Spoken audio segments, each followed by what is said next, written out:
Hey guys, tonight we drift straight into the shimmering halls of Elizabethan England, where gossip is currency and every glance carries a price. Picture yourself stepping into the great court of Queen Elizabeth I, chandeliers blazing with candlelight, velvet skirts brushing polished floors, and the soft metallic clink of jewelry announcing who just entered the room. It feels grand, overwhelming, and slightly claustrophobic, because here, secrets don't stay secret for long. You probably won't survive this place without at least 3 rumors attached to your name before supper. So, before you get comfortable, take a moment to like the video and subscribe, but only if you genuinely enjoy what I do here. And while you're at it, drop a comment with your location and the local time where you are watching from. It's always fascinating to see this little sleepy community scattered across the world.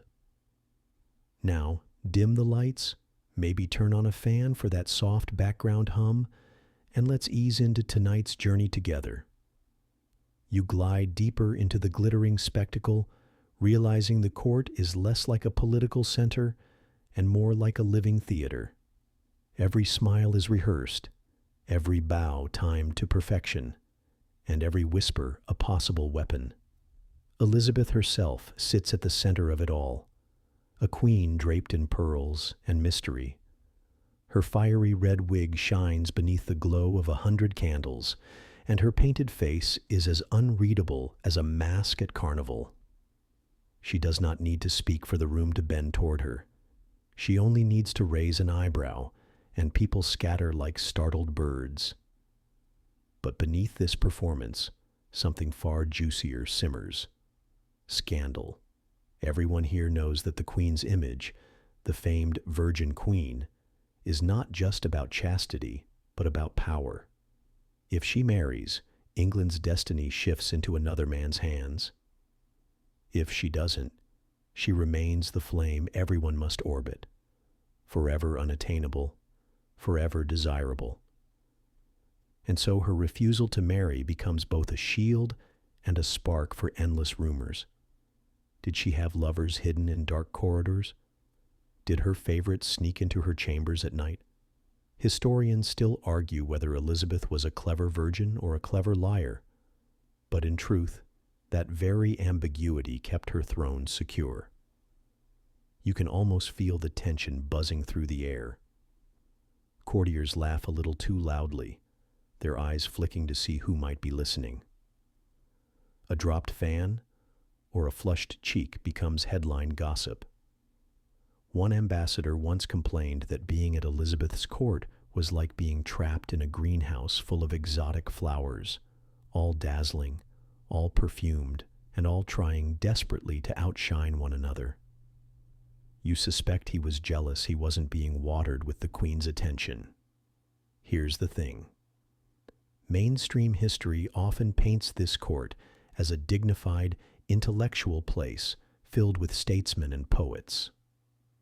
That's true, of course, but alongside the policy papers and Shakespearean sonnets were some truly ridiculous moments.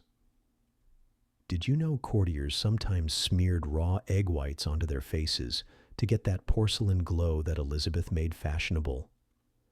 Imagine trying to flirt while bits of dried omelet crackle every time you smile. Not exactly seductive, but hey, fashion hurts. And then there are the fringe tidbits that don't make it into school books.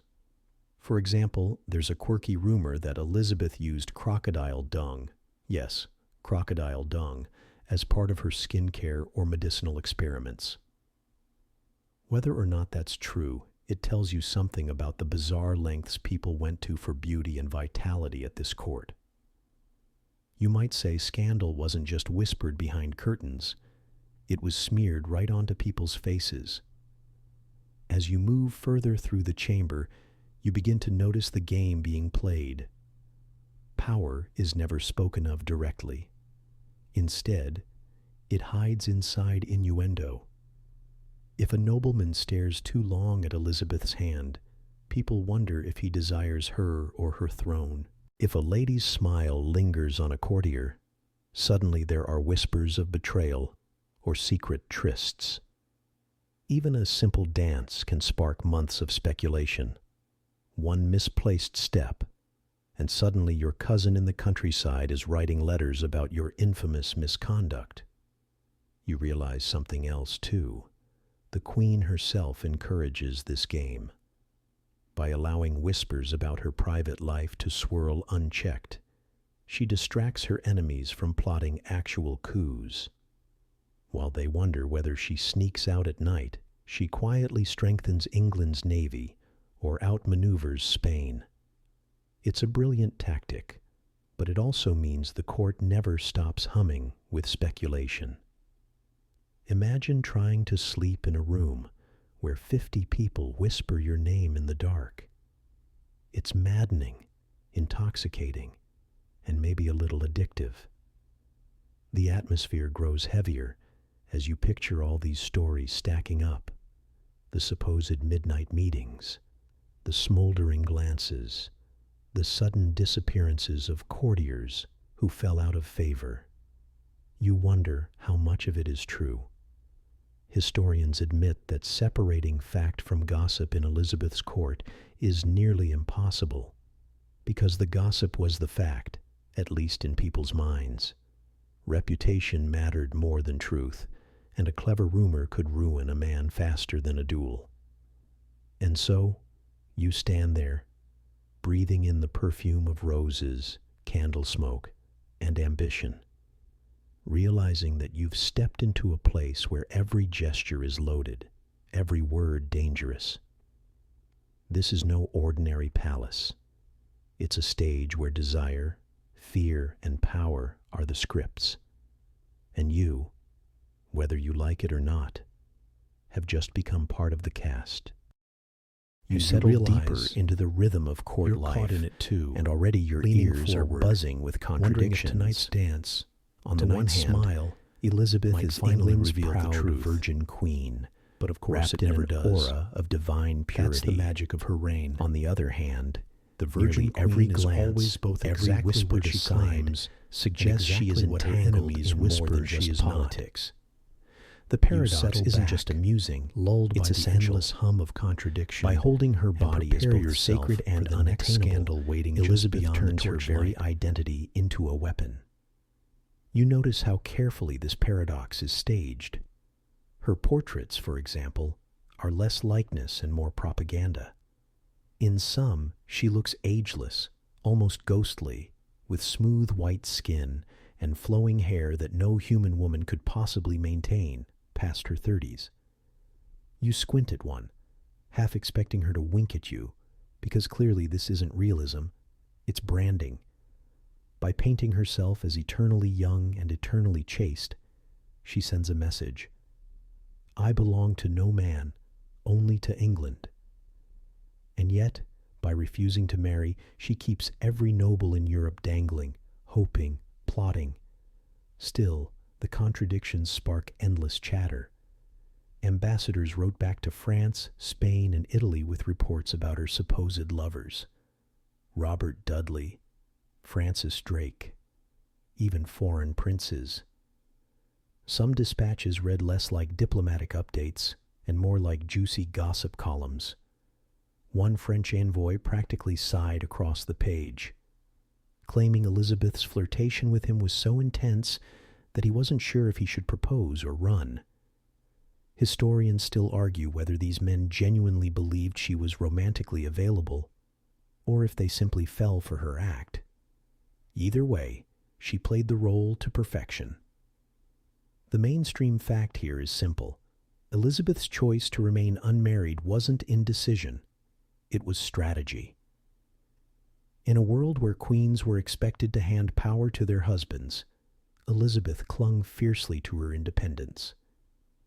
She knew one marriage treaty could drag England into disastrous alliances or wars. By remaining single, she kept her options open and her suitors guessing. That ambiguity was her strongest shield, even if it came at the cost of constant speculation. Of course, on the quirkier side of things, her obsession with virginity went so far that she banned certain words at court. Supposedly, even harmless mentions of marriage or childbirth could earn a frown if uttered too casually in her presence. Imagine having to tiptoe around basic vocabulary. Oh, she's, expecting a visitor? No, not that kind of visitor. It turned simple conversations into verbal gymnastics. And yet, the courtiers played along, because to contradict the queen's image was to risk exile, or worse. Your attention drifts to a court masque, where Elisabeth herself steps forward to dance. Her movements are elegant, calculated, but there's also a flash of playfulness in her eyes. The courtiers cheer, the ambassadors scribble notes, and you sense the paradox unfolding right before you. How can a woman who publicly claims chastity also flirt so openly? Is it innocence or manipulation? Historians still argue whether these performances reflected genuine desire or a carefully rehearsed display meant to distract and control. You think back to the crocodile dung sunscreen from earlier. Was that true, or just another scandalous whisper? In the same way, Elisabeth's virginity lives in this liminal space between fact and rumor. Some contemporaries swore she was untouched. Others swore just as passionately that her bed was far from empty. Modern scholars admit we may never know, and perhaps that's exactly how she wanted it. The longer you stay, the clearer it becomes. Elisabeth's paradox isn't a weakness. It's a performance art piece stretched across decades. She embodies both the unreachable goddess and the teasing coquette, keeping her court addicted to her every glance. You imagine the frustration of her suitors, circling like moths around a flame they can never touch. The further you sink into this shimmering, suspicious court, the harder it becomes to ignore one figure orbiting closest to the queen, Robert Dudley. His name is spoken in hushed tones, often with a sly smile or a raised eyebrow. He is tall, handsome by the standards of the day, and dangerously magnetic. You notice how Elisabeth's gaze lingers on him just a heartbeat longer than it does on anyone else, and everyone else notices too. Dudley is not just a courtier. He is Elisabeth's childhood friend, her confidant, her favorite. Some whisper he is her soulmate, others that he is her ruin. Either way, his presence turns every hallway into a buzzing hive of scandal. And then, of course, there's his wife, Amy Robsart, a name that haunts every rumor at court. She died in 1560 under mysterious circumstances, found at the bottom of a staircase with a broken neck. Officially, it was declared an accident. Unofficially, tongues wagged that Dudley had arranged her death so he might finally marry Elisabeth. Historians still argue whether Amy's fall was truly an accident, a suicide, or the result of murder. What's undeniable is that her death sealed Dudley's reputation in shadow. The mainstream historical fact here is clear. Amy's death made it politically impossible for Elisabeth to ever marry Dudley, even if she had wanted to. The scandal was too great. Marrying a man suspected of killing his wife would have branded her as complicit, and the fragile loyalty of her nobles might have shattered overnight. So Dudley, despite being her favorite, remained forever at her side, but never by her side as king. Still, scandal thrives on possibility, not certainty. The court buzzed with theories. Some claimed Elisabeth herself ordered Amy's death, while others muttered that Dudley was framed by jealous rivals who wanted to ruin his chances. Every letter, every suspicious glance between the queen and her favorite fed this fire. The court became less like a political machine and more like a never-ending soap opera. Here's a quirky tidbit for you. Dudley's enemies nicknamed him the Gypsy because of his dark features and flashy clothing. Imagine strutting through court in elaborate silks, being both admired and ridiculed at once. He leaned into the role, always flamboyant, always just a little too obvious. If Elisabeth was the star of the play, Dudley was the dangerously charming supporting actor, the one everyone gossips about long after the curtain falls. You notice how he positions himself. Always near Elisabeth, but not too near. Always deferential, but with a spark of intimacy. When she laughs, he laughs too, though his eyes are locked on her like a hawk. The courtiers pretend not to watch, but you can feel the tension in the air. If looks could ignite kindling, the palace would be up in flames by now. Of course, Elisabeth wasn't blind to this. She toyed with Dudley's affections, sometimes raising him up with titles and honors, sometimes crushing him with cold indifference. Historians still argue whether this was genuine affection mixed with hesitation, or a calculated move to keep him loyal without ever fully committing. To you, watching from the sidelines, it feels almost cruel, and yet undeniably effective. Dudley's shadow extended beyond gossip. Foreign ambassadors obsessed over him. Reports sent back to Madrid and Paris drip with speculation. Would Elisabeth finally make him king? Was she already treating him as such behind closed doors? The Spanish ambassador once scoffed that Dudley had more influence over her than all her privy council combined. Whether or not that was true, the perception itself was dangerous. It made him a target, and it made Elisabeth vulnerable to criticism. Still, the scandal refuses to fade. Every time Dudley receives a new honor, whispers of Amy's death resurface. Every time Elisabeth smiles in his direction, courtiers exchange knowing looks, and you realize this is the essence of her court. Nothing dies, not even the dead. Rumors linger, thrive, and sometimes outlive the people they once haunted. You take a deep breath, feeling the weight of it all. The gilded walls don't just shimmer, they trap echoes of secrets that can never be silenced.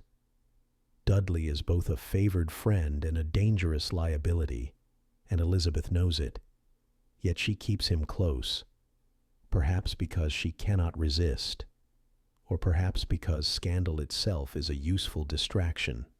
And so, you watch the Virgin Queen and her gypsy favorite circle one another like actors bound to the same stage, never quite able to step into the roles the audience demands. Their story is a knot of desire, tragedy, and strategy, forever tangled and forever fascinating. You drift further into the labyrinth of Elisabeth's court, and soon you begin to realize that half of its scandals don't unfold in public. They slip through in scraps of parchment, tiny trinkets, and whispers exchanged in shadowed corridors. Letters, locks of hair, even the occasional carved token. These were the currency of affection and intrigue. Imagine it. A nobleman kneels to present a simple glove or a jewel, but hidden within is a folded note, a dangerous confession sealed with wax. Elisabeth herself received countless letters from courtiers and foreign suitors, some begging for her hand in marriage, others begging merely for her attention. Some of these survive today, their language dripping with adoration, almost embarrassingly so. One ambassador practically compared her to the sun, and you can almost hear Elisabeth chuckling as she read it, probably while rolling her eyes. But tokens were not always harmless. A lock of hair, for instance, could mean far more than sentiment. To some, it was proof of intimacy. To others, it hinted at sorcery. You find yourself recalling one particularly odd tidbit. Elisabeth once gifted a lock of her own hair to a courtier. Mainstream historians call it a gesture of favor. Fringe-minded rumor spinners, though, whispered it meant something far steamier. Historians still argue whether such tokens were platonic rewards or hidden love notes disguised as innocent gestures. The court, of course, preferred the spicier interpretation. Hidden spaces also fed this theater of suspicion. Palaces like Whitehall and Hampton Court weren't just sprawling mansions. They were honeycombs of private chambers, galleries, and secret staircases. Courtiers whispered of doors leading directly to the queen's rooms, doors that certain favorites seemed to know all too well. Was it coincidence or convenience? You walk those halls in your imagination, the flicker of a candle revealing one narrow passage, the echo of soft footsteps making you wonder who else prowled here at night. The mainstream fact is that Elizabeth's palaces were indeed designed with winding corridors and discreet entrances, partly for security, partly for movement. But the quirk is how gossip transformed architecture into evidence. A servant spotted leaving one staircase at dawn could ignite weeks of speculation about an affair. A door closing too quickly became proof of a tryst. You begin to realize that walls themselves became conspirators, silently feeding the rumor mill. Even the act of writing a letter was risky. Elizabeth's spy master, Francis Walsingham, trained in codes and cryptography, ensured that many private messages were intercepted before they reached their intended readers. Somewhere in a dusty archive, you can imagine a pile of love notes confiscated and catalogued alongside treasonous plots. It's both hilarious and terrifying. Your heartfelt poem about the Queen's star-like eyes might be mistaken for a coded conspiracy against the crown. And yet, despite the risks, the courtiers couldn't resist. They slipped folded papers into gloves, tucked verses into prayer books, even inscribed lines of poetry onto mirrors so the Queen would see them each morning. One story tells of a man who etched a verse into his window pane with a diamond, so Elizabeth could not help but read it when she passed. Was it clever or desperate? Maybe both. Of course, not all tokens ended well. Some gifts were rejected, returned with frosty politeness. Others mysteriously disappeared, their owners suddenly out of favor. Historians still argue whether Elizabeth deliberately played with these gestures to test loyalty, or whether she genuinely enjoyed the flirtations before tossing them aside like yesterday's flowers. Either way, the effect was the same. Scandal multiplied. The court thrived on these symbols. To receive a jewel from the Queen was to be envied. To lose it was to be pitied. And when she wore a particular man's gift in public, the entire room buzzed with speculation. Was she sending a message? Was he the chosen one this week? The Virgin Queen's refusal to marry didn't stop her from conducting a marriage of symbols, a constant ritual of giving and taking, rewarding and rejecting. You picture yourself standing in one of those candlelit galleries, watching her sweep past in silk and pearls. She wears a brooch shaped like a heart. Was it given by Dudley? Or perhaps by the Earl of Essex, later in her reign? You'll never know for certain. But the thrill lies in the guessing, in the tantalizing maybe that keeps every courtier wide awake, hungry for the next gesture, the next note, the next rumor. The truth, you realize, hardly matters. In Elizabeth's world, a lock of hair could topple a man, a letter could doom a career, and a glance could rewrite the night's gossip before supper was even served. You let the thought settle over you, heavy but strangely soothing. This is a court where secrets never sleep, and neither, it seems, do you.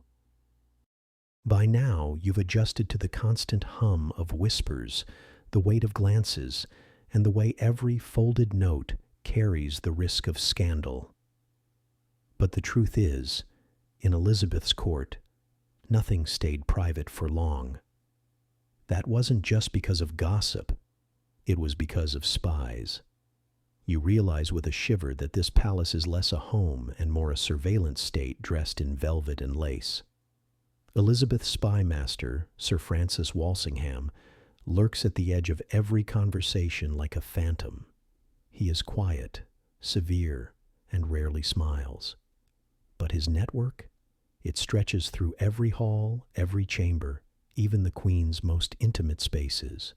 Servants, ladies-in-waiting, musicians, secretaries, any one of them might be reporting what they saw, or what they thought they saw, straight to Walsingham's desk.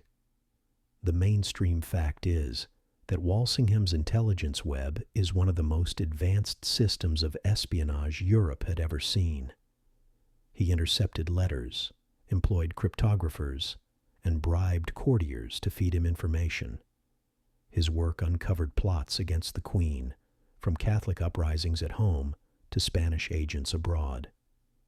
And yet, you sense something darker, that this network didn't just stop assassins, it also magnified scandal, keeping Elizabeth's court tense, suspicious, and buzzing with paranoia. You picture yourself in the Queen's bedchamber, where soft candlelight flickers across tapestries and perfumed air makes you drowsy. But even here, in the most private of spaces, you feel the eyes. A lady-in-waiting adjusts the Queen's gown. Does she report later how long Dudley lingered nearby? A page delivers a letter. Does Walsingham's man secretly steam it open before handing it over? The irony is almost comical. The Virgin Queen's chastity is preserved partly because it is never left unobserved. And here comes a quirky tidbit. One of Walsingham's spies reportedly disguised himself as a Catholic priest just to snoop on confessions. Imagine kneeling to unburden your soul, only to have your secrets filed neatly in a spy master's cabinet by morning. It's both absurd and terrifying, like living in a never-ending play where even the stagehands are feeding lines to the director. Historians still argue whether Elizabeth fully approved of this level of intrusion or simply tolerated it as a necessary evil. Some say she orchestrated it all, delighting in knowing every whisper. Others suggest she often pretended ignorance, allowing Walsingham to do the dirty work, while she maintained her role as the glittering, untouchable star. Whatever the truth, you realize she was never truly alone, not even when she seemed most private. Foreign ambassadors, too, fell into the web. They were watched, followed, their letters intercepted.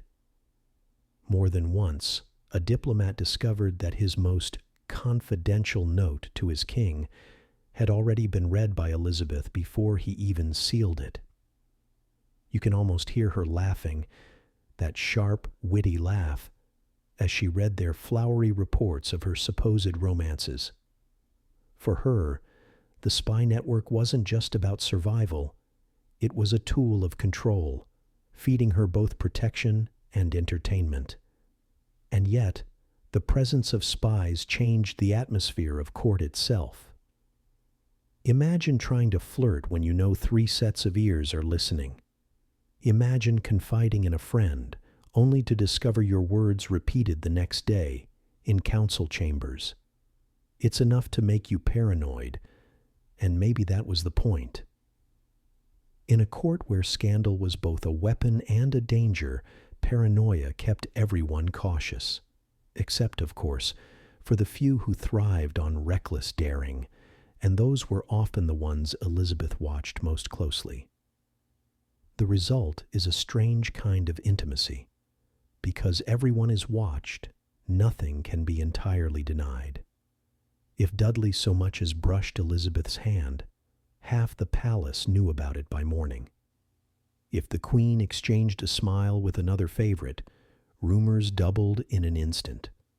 Privacy was an illusion, and scandal became inevitable. As you walk through those shadowed galleries in your imagination, you notice how the silence feels alive. Footsteps echo where no one seems to stand. Curtains shift as though someone slipped behind them. You realize it isn't just paranoia. You really are being watched. And yet, there's a comfort in that too. In Elizabeth's court, scandal thrives, but assassination rarely succeeds. The Virgin Queen survives precisely because her bedchamber is never truly her own. You lean back, half amused, half unsettled. A court this glittering shouldn't feel so claustrophobic, yet it does. You're beginning to see the truth. Elizabeth's power rests not only in her brilliance or beauty, but in her willingness to live inside a golden cage of watchful eyes. She knows every rumor will spread. And perhaps, she thinks, that's exactly how she'll live forever, in whispers. You're still wrapped in the tense hush of Walsingham's spies when the atmosphere of the court suddenly brightens with the arrival of yet another embassy. New banners flutter in the wind outside, trumpets sound, and a parade of foreign gentlemen sweeps into Elizabeth's presence, all perfume, silks, and carefully rehearsed bows. They are here, as so many before them, to do two things: negotiate treaties and flirt. Elizabeth's courtship game with Europe is legendary. She never marries, but she entertains the idea often enough to keep nations dangling like fish on a hook. France, in particular, sends suitors with a mixture of hope and exasperation. The French princes are charming, dramatic, and slightly theatrical, perfect foils for Elizabeth's razor-sharp wit. The mainstream historical fact here is Elizabeth's prolonged flirtation with Francis, Duke of Anjou, a French royal nearly 2 decades her junior.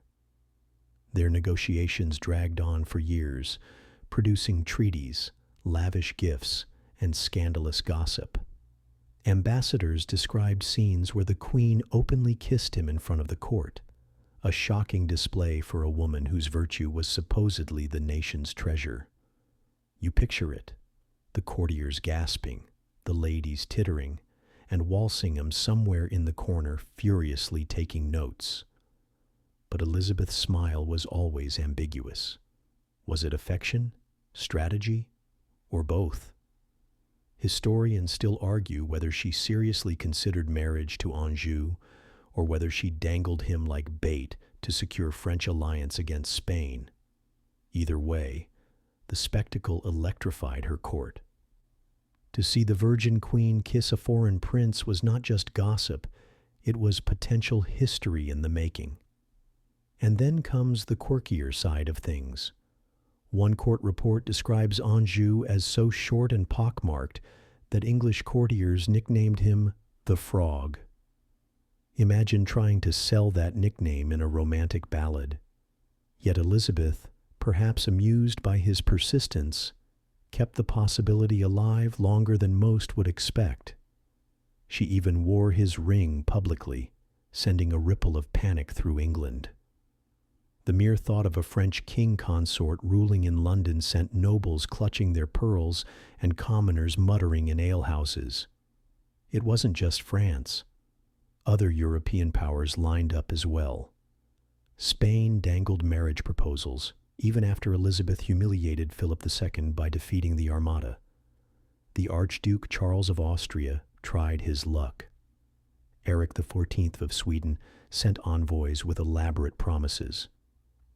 Each time, Elizabeth smiled, negotiated, and then sidestepped.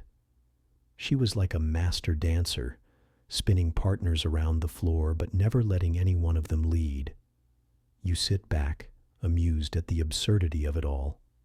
Courtiers scribble letters home describing every gesture. Did the Queen squeeze the Duke's hand too long? Did she blush at the Archduke's compliment? Was her laugh at Eric of Sweden's joke genuine or sarcastic?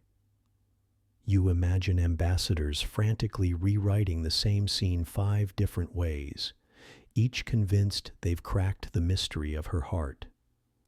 And yet, Elisabeth turned this theater into policy. By keeping herself unmarried, she maintained diplomatic leverage. She could threaten Spain with French marriage, France with Spanish marriage, and everyone else with the possibility that maybe, just maybe, she would finally pick one of them. Historians still argue whether she ever came close to actually marrying, or if it was always smoke and mirrors. The only certainty is that the rumors themselves served as powerful tools. The court, of course, delighted in the spectacle. When Elisabeth and Anjou danced together, some whispered that the queen's heart had finally been captured. When she later dismissed him, others whispered she had broken his heart. The truth mattered less than the story, and the story always ended with Elisabeth as the dazzling, unattainable star. And the English blushes? They weren't just poetic, they were political. Ordinary people hated the idea of a foreign king consort. Satirical pamphlets circulated mocking Anjou as effeminate, grotesque, and unsuitable. One even suggested he would wear dresses and steal English jobs. The xenophobia was crude, but effective. Elisabeth, sensing the danger, let the courtship fade, leaving Anjou heartbroken, or so he claimed. You can almost hear her laughing softly at the chaos she caused, fanning herself with calm amusement while the world debated her love life. It's both wicked and brilliant. She controls the room, the gossip, even the diplomats themselves. A queen who never marries, but always makes marriage the center of conversation. That's Elisabeth's genius. And as you lean back, letting the echo of foreign accents fade, you realize something. The blushes weren't just on her suitor's cheeks. They're on yours, too, caught in the glow of her endless performance, wondering how much of it was sincerity and how much was simply the greatest act in Europe. The flicker of French silks and the laughter of Elisabeth's suitors fade behind you, but the air of scandal lingers. Because no matter how brightly Elisabeth shines at the center of her court, there is always another woman haunting the shadows of her story, a queen with her own allure, her own following, and her own set of whispers. Mary, Queen of Scots. Mary is everything Elisabeth is not. Catholic where Elisabeth is Protestant. Openly married, several times, where Elisabeth remains stubbornly single. Tall, striking, and fluent in the language of charm, Mary seems to carry scandal the way others carry perfume, effortlessly, intoxicatingly, and sometimes fatally. The mainstream historical fact here is stark. Mary was a legitimate claimant to Elizabeth's throne. Many Catholics considered Elisabeth a heretic and a usurper, while Mary, granddaughter of Henry VIII's sister, stood as the true heir. Her presence in England was a lightning rod. To keep her alive was dangerous. To execute her was even more dangerous. And in the meantime, scandal bloomed like weeds in every corner of Elizabeth's court. Mary's personal life fueled the rumors.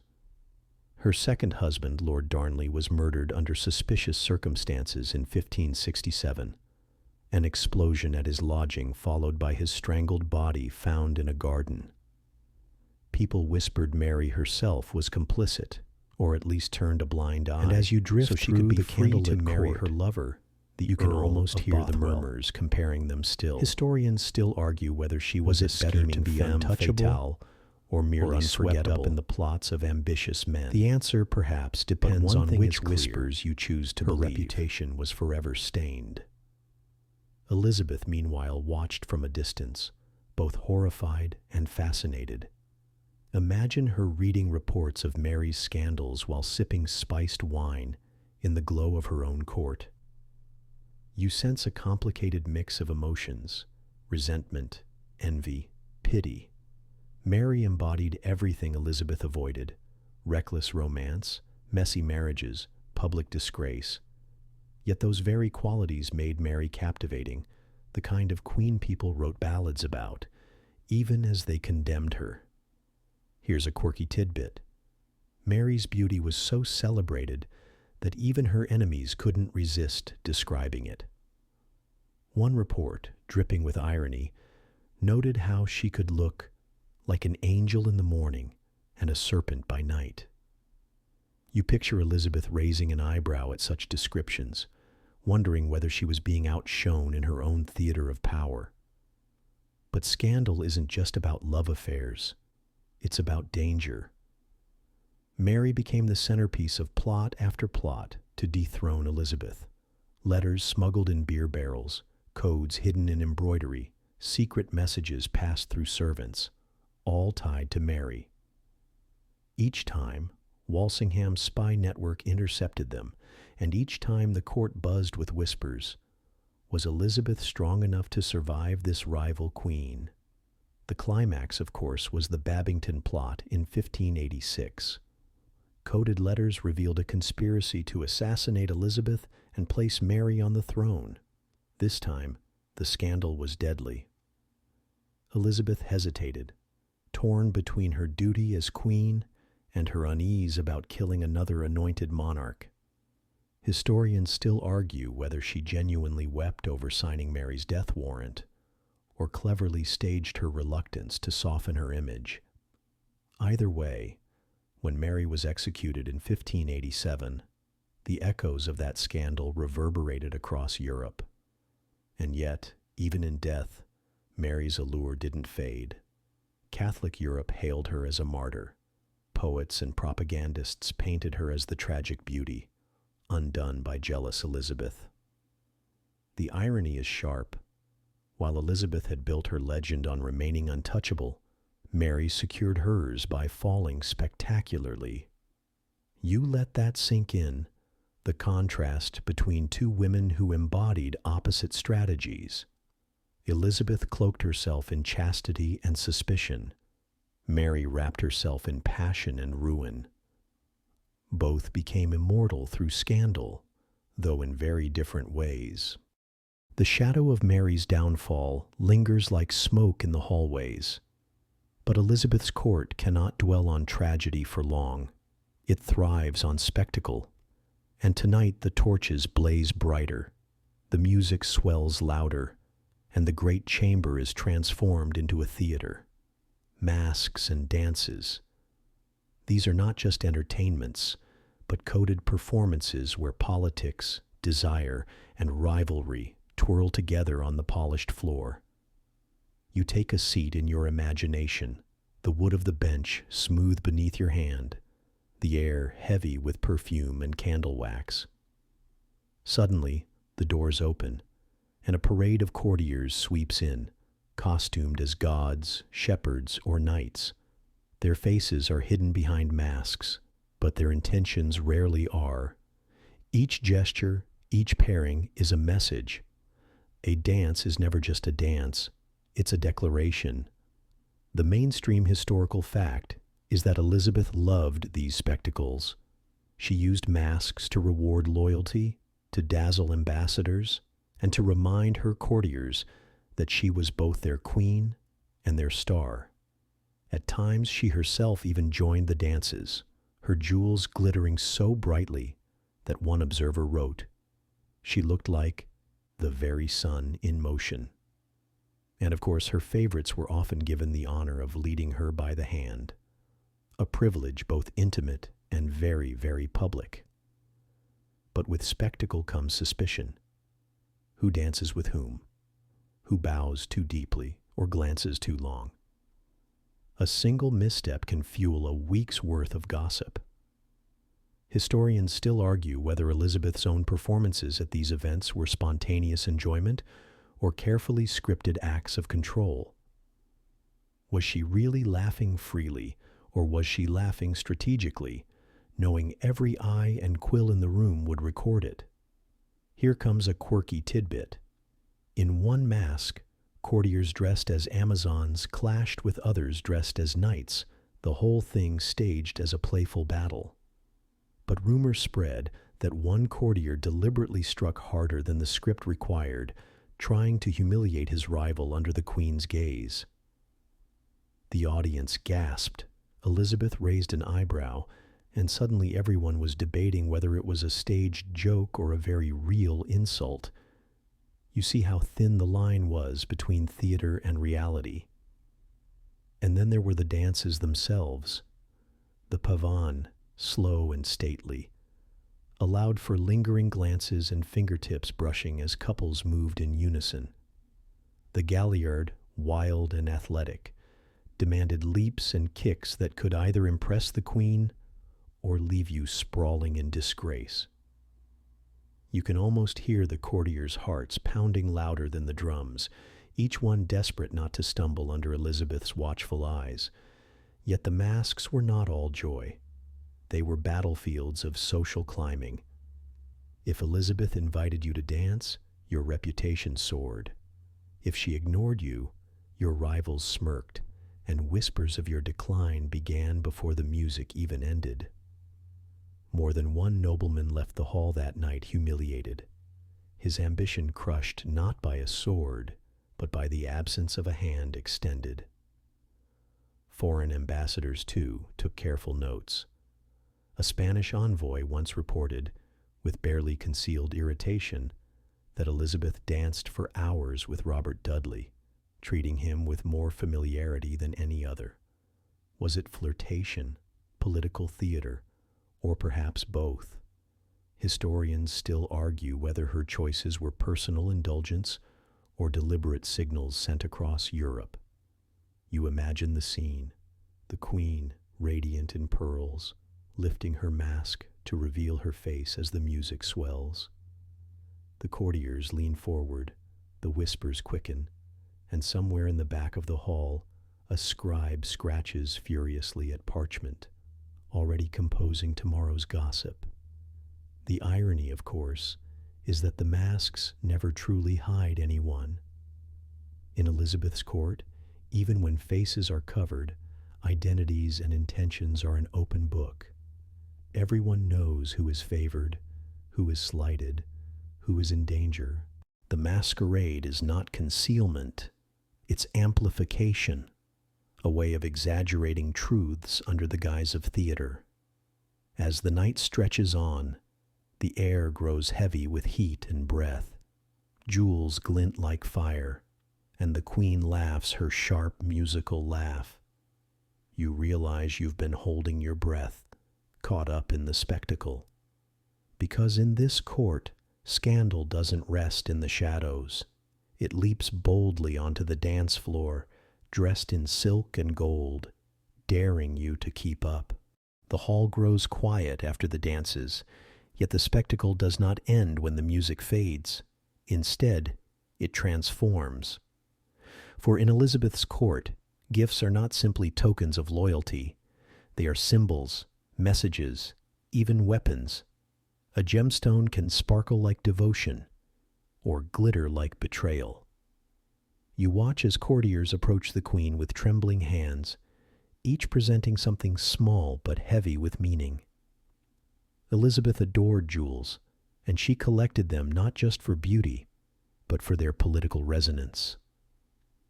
A mainstream historical fact, she often wore gifts from foreign monarchs at carefully chosen moments, a calculated way of saying, "I acknowledge you, but I remain above you."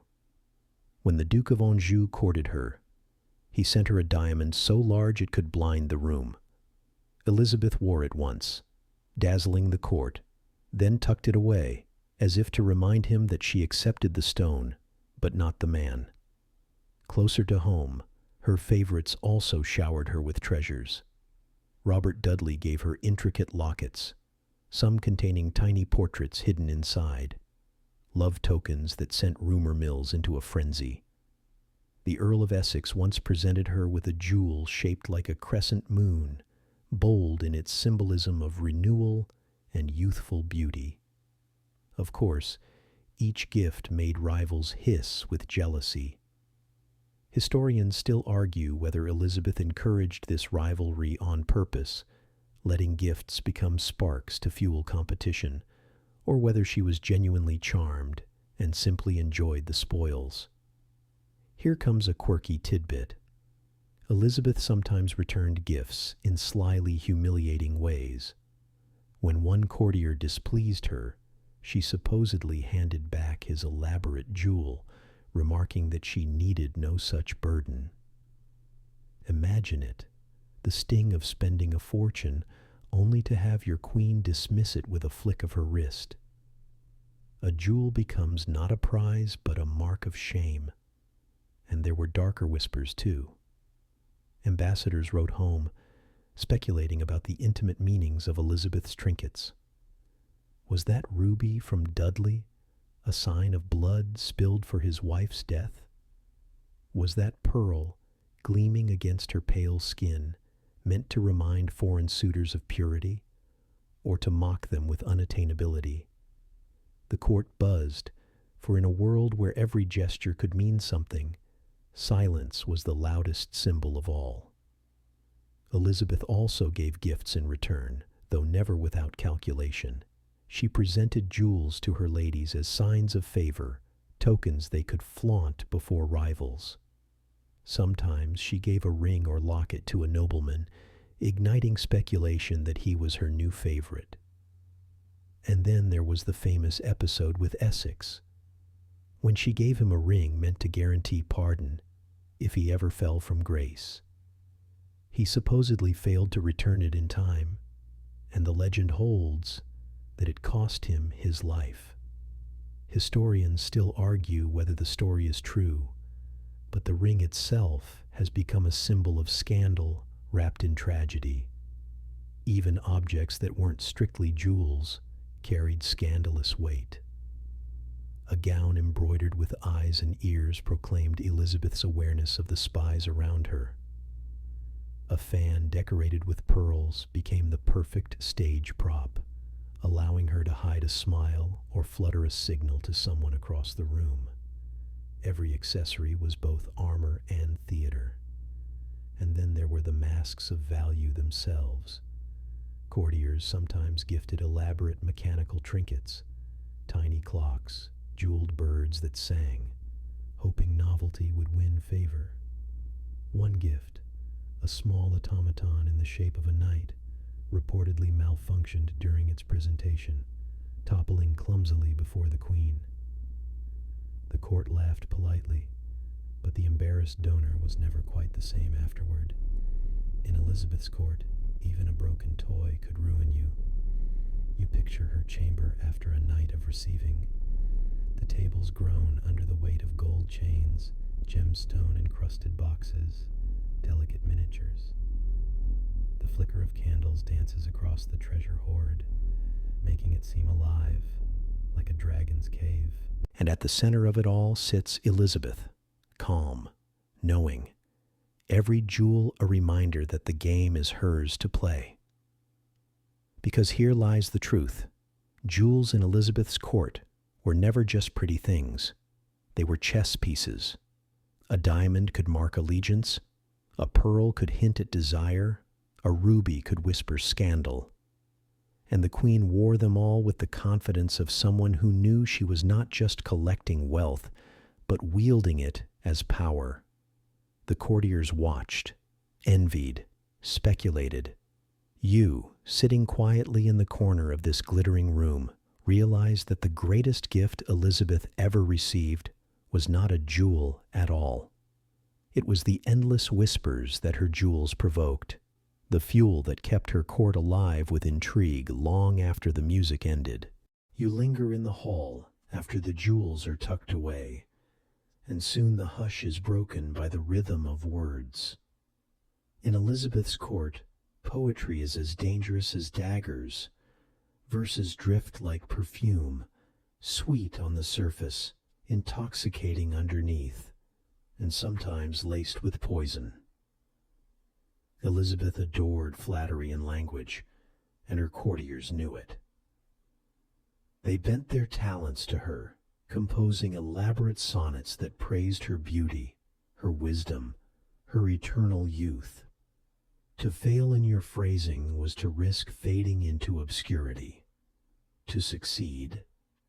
It meant golden advancement, a chance to be noticed in the candlelight.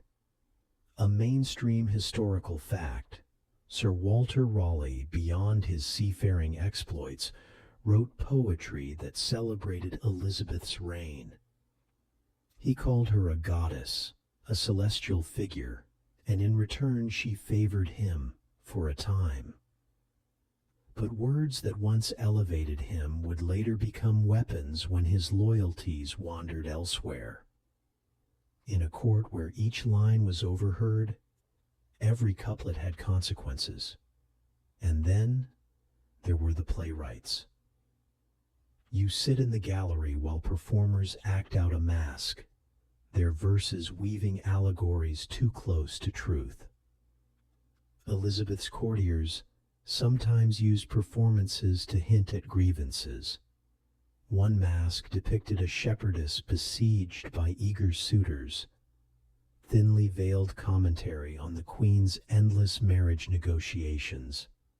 Elizabeth laughed, but her eyes narrowed, and everyone understood the peril of overplaying the joke. Quirky tidbit. Poets often smuggled their work into the Queen's presence by disguising love poems as riddles or acrostics. Imagine sliding a folded parchment under a tapestry, hoping the Queen's eye might catch it. If she smiled, fortune beckoned. If she frowned, you might as well start packing your trunk. But danger lurked even in innocent-seeming lines. A playwright who dared mention succession risked more than rejection. He risked the tower. Historians still argue whether Shakespeare himself carefully crafted oblique references to Elizabeth's politics, or whether later readers simply imposed meanings where none were meant. What's clear is that the pen at this court could cut deeper than any sword. Ambassadors reported not just on policies, but on plays. Spanish and French envoys scribbled observations. How a performance seemed to mock their king. How Elizabeth's laughter came at their expense. Even entertainment was diplomacy.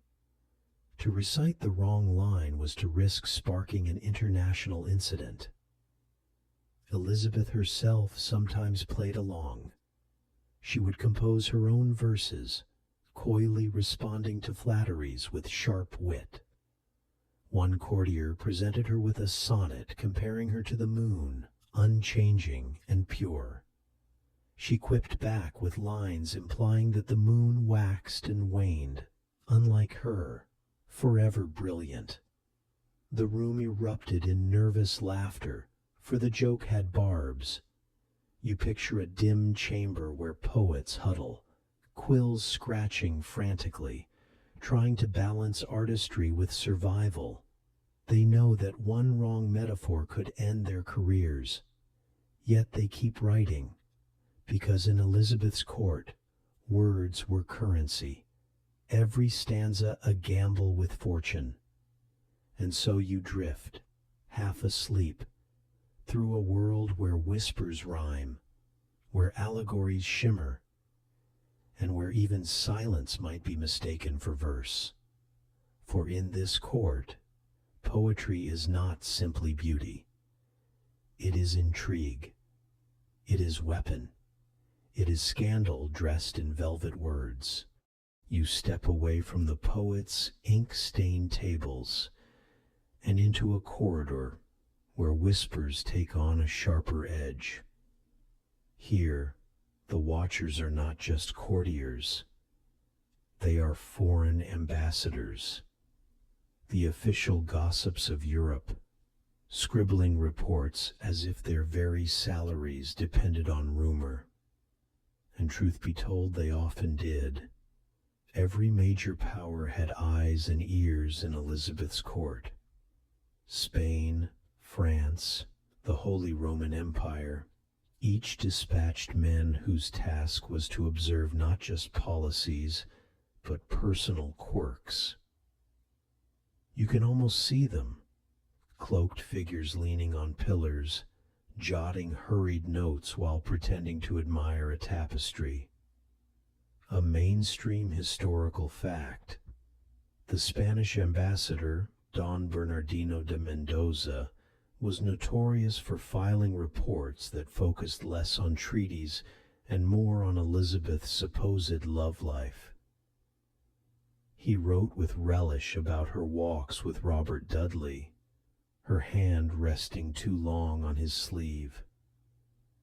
His dispatches to Philip II were dripping with innuendo, as if England's foreign policy could be measured in blushes and glances. But these ambassadors were not mere gossip mongers. Their words shaped strategy. If Mendoza suggested Elizabeth might actually marry a French duke, the Spanish court reeled. If he hinted that Dudley was essentially a secret husband, Spain prepared for betrayal. Imagine entire fleets shifting course because one man thought he saw a smile linger too long. Quirky tidbit. Some ambassadors bribed the Queen's laundresses for access to her discarded clothing, hoping to gauge her health. A faint stain could be spun into evidence of illness, or worse, proof she was no longer fertile. These odd little reports raced across Europe, with monarchs reading them as though they were coded prophecies. Historians still argue whether ambassadors truly believed their own embellished tales, or whether they deliberately inflated the drama to keep their patrons interested. After all, who wants to be the diplomat who reports, "Nothing much happened this week"? Better to write, "The Queen seemed flushed when speaking to Leicester. England may soon be destabilized by scandal." Elizabeth knew she was being watched, and she played the game with relish. Sometimes she teased suitors in public, aware that every raised eyebrow would cross the channel by courier within days. She even staged conversations in the gardens where she knew a lurking envoy would overhear. You can imagine her glancing sideways at the shadows, half smiling as if to say, "Yes, write this down." But the watchful eyes were also dangerous. One envoy wrote that Elizabeth's court was more theater than government, a stage where flirtations masked real intentions. That line caused uproar abroad, yet it was not entirely wrong. Theater and diplomacy blurred so completely that no one could say where one ended and the other began. You trail past them, Frenchmen with furrowed brows, Italians with sly smiles, Spaniards stiff with suspicion, each carrying folded letters destined for their kings and queens. Their quills scratch furiously, capturing every arch of Elizabeth's brow, every rustle of silk. The air is heavy with perfume, but their words reek of strategy. And as you drift further, you feel the peculiar irony. Elizabeth's court was not only her kingdom's beating heart, but also its most vulnerable secret. To rule was to perform, and to perform was to be observed. And oh, how the world watched. The corridors fall quiet again, and suddenly you're surrounded by portraits. Everywhere, Elizabeth gazes back at you, her pale face framed in stiff lace ruffs, her skin powdered into near myth, her eyes alive with a cunning that paint can't quite hide. you realize that the greatest scandal of all wasn't whispered behind her back, but painted, sung, and preached to her people. The cult of the Virgin Queen. From the start, Elizabeth shaped her image as something both more and less than human. She declared herself married to her kingdom, wedded not to any man but to England itself. The story was convenient. It excused her refusal to marry, it gave her power over suitors, and it cloaked her in a shimmering aura of sacrifice. A mainstream historical fact, Elizabeth's famous Tilbury speech in 1588, rallying her troops against the Spanish Armada, is remembered for her words about having the body of a weak and feeble woman, but the heart and stomach of a king. That line wasn't just rhetoric, it was an embodiment of the Virgin Queen myth, womanly in form, yet beyond ordinary womanhood in spirit.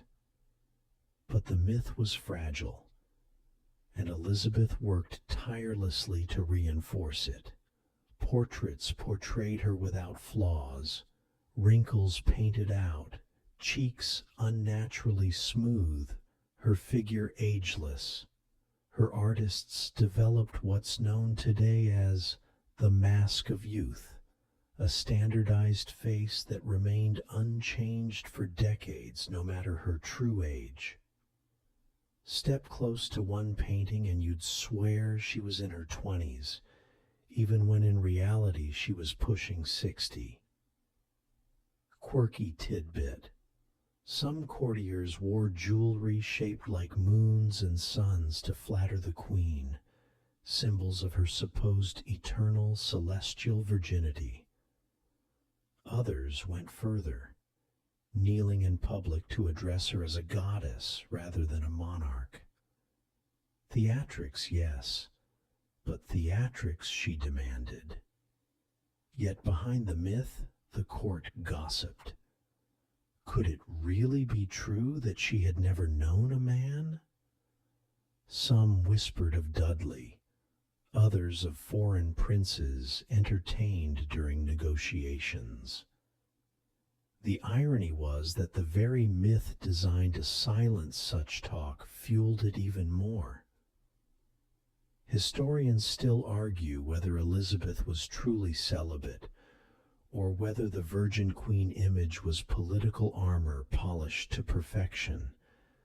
The cult reached surreal heights. In pageants, she was compared to Diana, the chaste goddess of the hunt. Poets wrote that she tamed Cupid himself, refusing arrows that bent lesser women. Even sermons declared her untouched, as if her virtue were not just personal, but national. England's purity became fused with Elizabeth's body, a strange, dangerous idea, but one that kept loyalty burning, and it worked. To common folk, she was not merely a ruler, but a semi-divine figure, blessed by God, untouchable. They waved banners with her youthful face long after she had become an old woman shrouded in wigs and thick white makeup. You imagine peasants cheering, unaware that the woman they adored bore the weight of years and doubt beneath her golden crown. But behind closed doors, she must have felt the strain. To live as a symbol meant never dropping the mask. Every smile rehearsed, every word measured, every portrait adjusted. You picture her gazing into a mirror at night, the paint scrubbed away, the silence pressing in, wondering if she was still Elizabeth the woman or only Elizabeth the myth. And so you drift through the gallery, faces staring back, all frozen in the same eternal youth. Their silence is louder than gossip, for it is the silence of a queen who chose to become a story rather than a wife, a monarch who became a myth rather than a mother. The gallery of eternal portraits fades, and suddenly you find yourself in darker halls, stone walls colder, footsteps echoing sharper. This is where the polished theater of Elizabeth's court collides with its darker undercurrent, plots, prisons, and paranoia. For all the flirtations and theatrics upstairs, danger lurked beneath. Elizabeth lived with the constant awareness that not everyone in her kingdom or in Europe wanted her alive. Some wanted her dethroned, some wanted her replaced, and some wanted her dead. A mainstream historical fact. The most famous of these threats was the Babington Plot of 1586, a conspiracy to assassinate Elizabeth and replace her with her cousin, Mary, Queen of Scots. When the plot unraveled, it led to Mary's execution, a decision Elizabeth agonized over, but one she ultimately approved. That moment stands as one of the starkest reminders that behind the glitter of court life, survival was never guaranteed.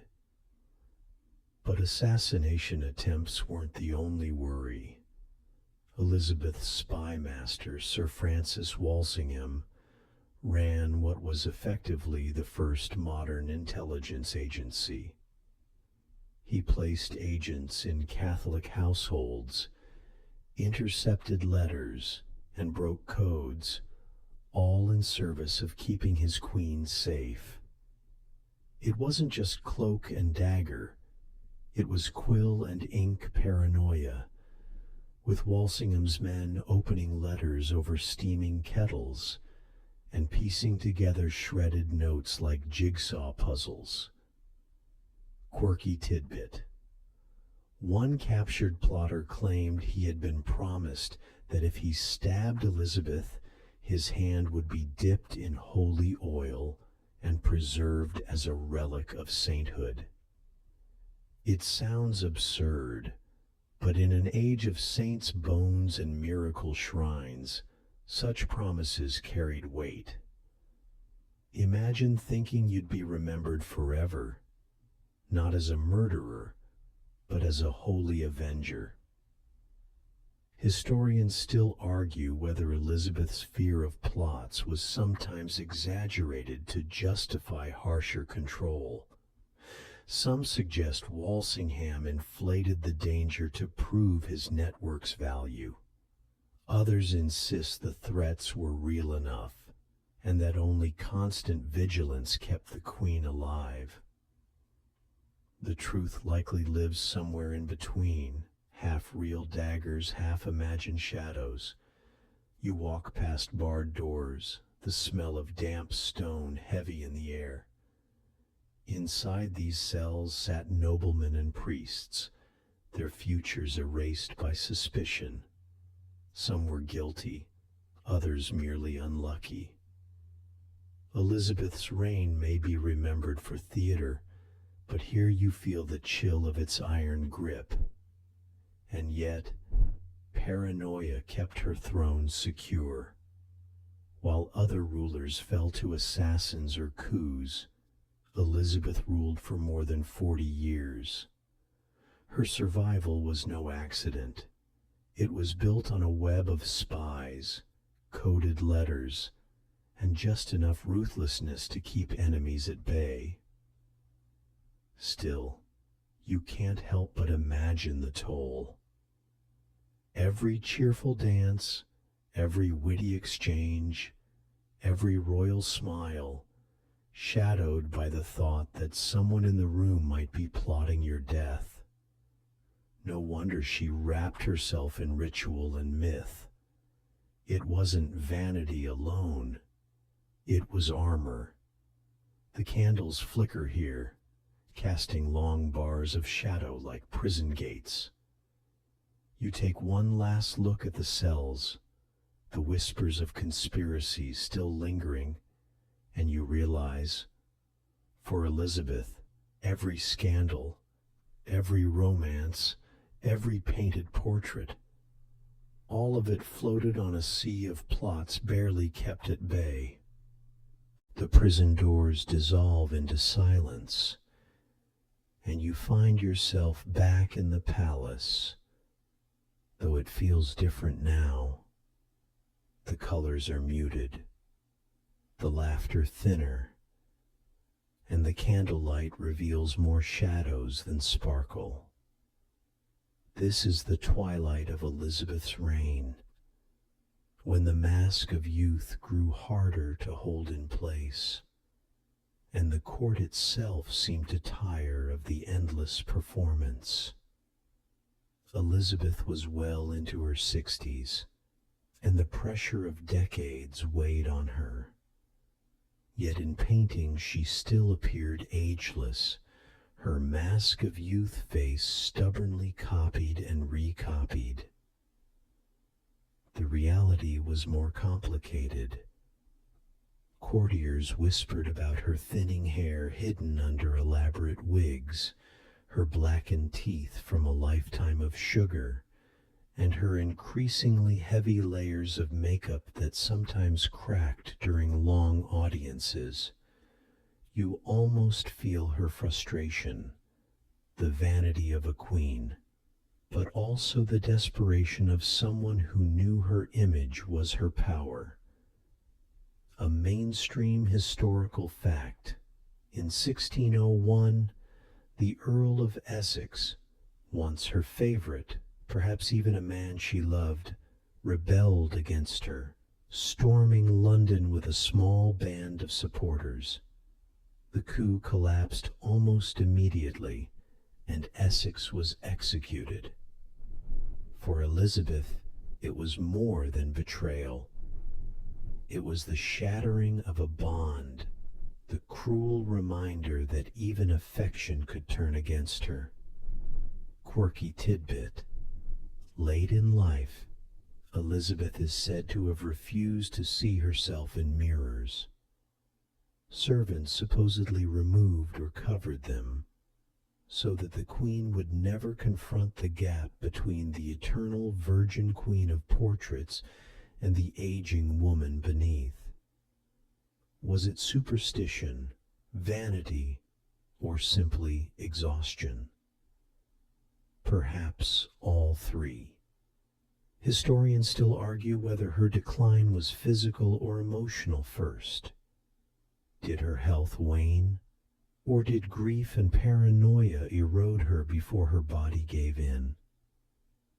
The death of her closest friends and courtiers left her increasingly isolated.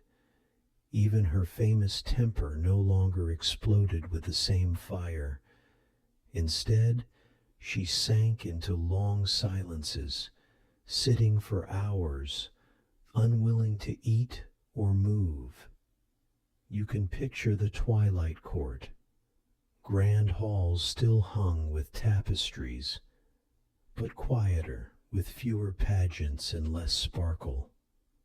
Courtiers wore the same finery, but behind it, they whispered of succession, already eyeing James of Scotland as her inevitable heir. For all the rituals and myths, the machinery of power was already shifting toward the future. And yet, she remained regal to the end. In her last public appearance before Parliament, frail and weary though she was, she thanked her subjects with what is remembered as her golden speech. She promised love, gratitude, and sacrifice, words that melted the hearts of those who heard them. Even in decline, Elisabeth knew how to perform, how to transform sorrow into majesty. The palace around you feels heavier now, its tapestries gathering dust, its corridors filled with echoes of laughter that no longer rings. The Virgin Queen had ruled for more than 4 decades, but even legends cannot outrun time. Her fading mask wasn't just makeup, it was the slow crumbling of a persona that had once been a nation's greatest shield. As the torches dim, you sense the court's final act drawing near. The silence before a curtain falls when everyone waits for the inevitable bow. The curtain finally trembles, and you walk into the last chamber of this long, glittering, shadow-haunted journey. The air here is still, as if even the palace itself holds its breath.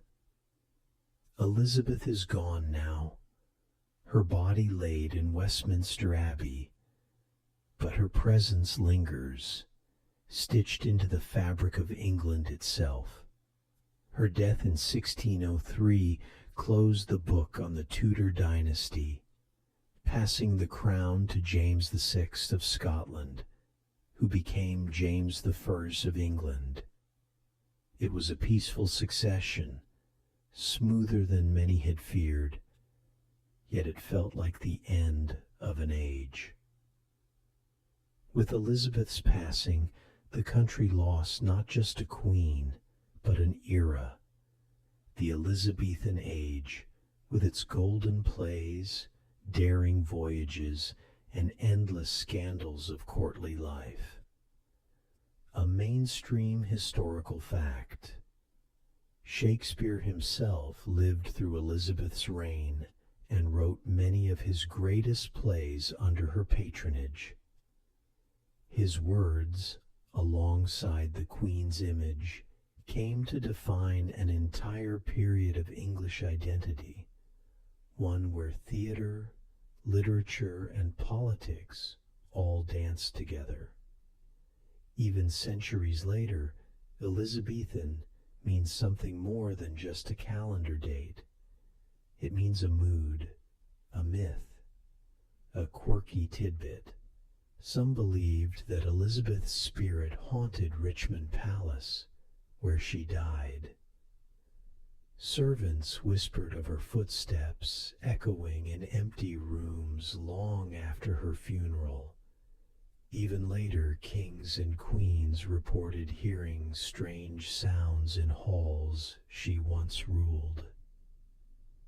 The Virgin Queen, it seemed, was reluctant to leave the stage. Historians still argue whether her legacy rests more on image than achievement.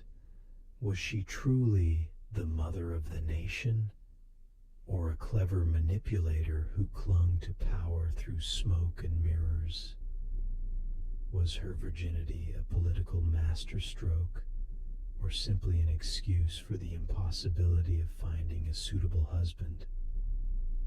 Perhaps, like all good myths, the truth lies in the blur between fact and performance. What's certain is this: she transformed monarchy into theater. Her gowns, her speeches, her scandals, her mask of youth, every piece became part of a carefully crafted role. She wasn't just ruling, she was acting night after night on the grandest stage in Europe.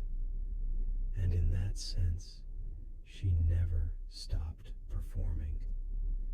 You take one last walk through her silent court, past the tapestries and cracked portraits, past the golden dresses and the prison shadows, past the whispers of lovers, rivals, and plots. All of it fades, yet somehow all of it remains. Elizabeth's court was both dream and nightmare, both glitter and steel, and in your ears still echoes her legend. Not quite saint, not quite sinner, but all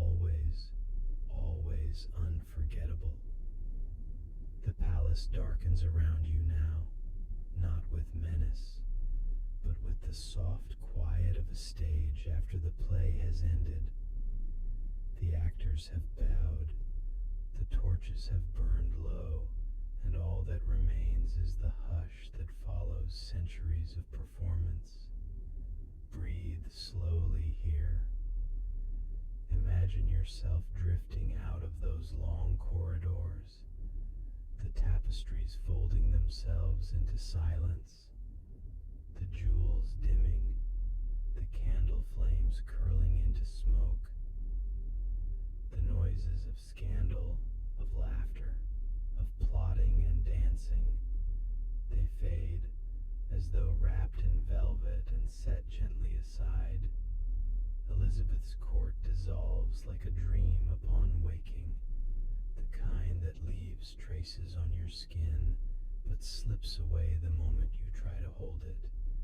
You carry with you only impressions, a rustle of silk, a glimmer of gold, the faintest scent of roses. The rest softens into the background like waves retreating from a shore. Your breathing slows, the weight of centuries lifts, leaving you lighter, calmer, floating. Every shadow in the story flattens into simple quiet now.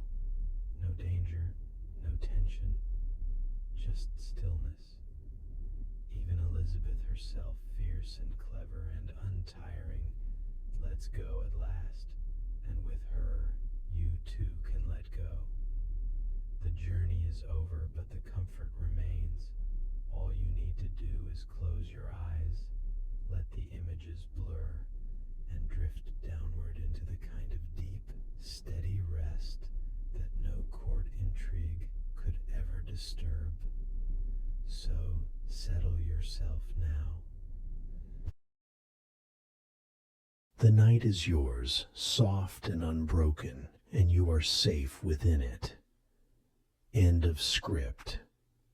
Sweet dreams.